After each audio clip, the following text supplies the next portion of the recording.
ઓહો નિશાનભાઈ કાઉન્ટર ઉપર હું ગોઠવ થયા છો? ગાંડા મેટલ ફ્રેમ ની અંદર માલ આવ્યો એક નંબર. આમ બતાય પેલા તો હે ને સૌથી પહેલા ફ્રેમ બતાવી. આ છે ને આખી મેટલ ઉપર ફ્રેમ આવે છે, એની ઉપર મેટલ અને એ કેવી કોટિંગ કરેલી રોઝ ગોલ્ડ નું કોટિંગ અને અંદર છે ને રેઝિન છે. અને પેલા છે ને બેક સાઈડ બતાવી આપણે જોઈએ.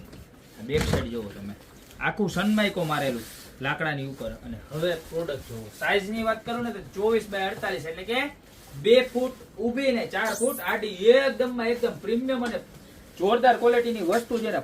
ફૂલ ક્રિસ્ટલ લગાવેલો રેઝિન નો. આમ જો મટીરીયલ બતાવું. અને કુદરતી દ્રશ્ય વાળી 2 થી 3 ડિઝાઇન છે, એકદમ લિમિટેડ સ્ટોક છે. જો આ એક ડિઝાઇન, ત્યારબાદ જો આ બીજી ડિઝાઇન. બધી ડિઝાઇન એવી સરસ મજાની છે, એક છે બળતર એક ડિઝાઇન છે. ઓ બાપા કે એવડી મોટી મારાથી ઉપડતી નથી, એકદમ હેવી ક્વોલિટીનો પીસ છે. આમ જોઈ લો કેમ છે. સાફ કરવામાં કાંઈ ઉપાધિ નહીં હો, ખાલી તમારે પાણીનો ફુવારો મારીને સાફ થઈ જાય ને. મેટલની ફ્રેમ એટલે ખરાબી ન થાય, જોરદાર લાગે ને. આ રહી એની ઓ બાપા આ એની ત્રીજી ડિઝાઇન જોઈ લો. તો 3 માંથી જે પણ ડિઝાઇન ગમતી હોય એનો ફટાફટ સ્ક્રીનશોટ લઈ નીચે અમારા નંબર આપેલા છે એની પર અત્યારે જ ઓર્ડર કરી દો. બહુ એટલે બહુ લિમિટેડ સ્ટોક છે, સ્ટોક પૂરો થઈ જાય છે. જે હાજર હશે એનો ફોટો નાખીને તમને સિલેક્શન પણ આપી દેશું, બરોબર છે. તો અત્યારે નીચે નંબર આપેલા છે ને એમાં 3 માંથી જે પણ ડિઝાઇન ગમતી હોય એનો ફટાફટ સ્ક્રીનશોટ લઈને ઓર્ડર કરી દો. બાકી મળતા રહેશું નવી ને યુનિક વેરાયટી સાથે નવા દિવસે.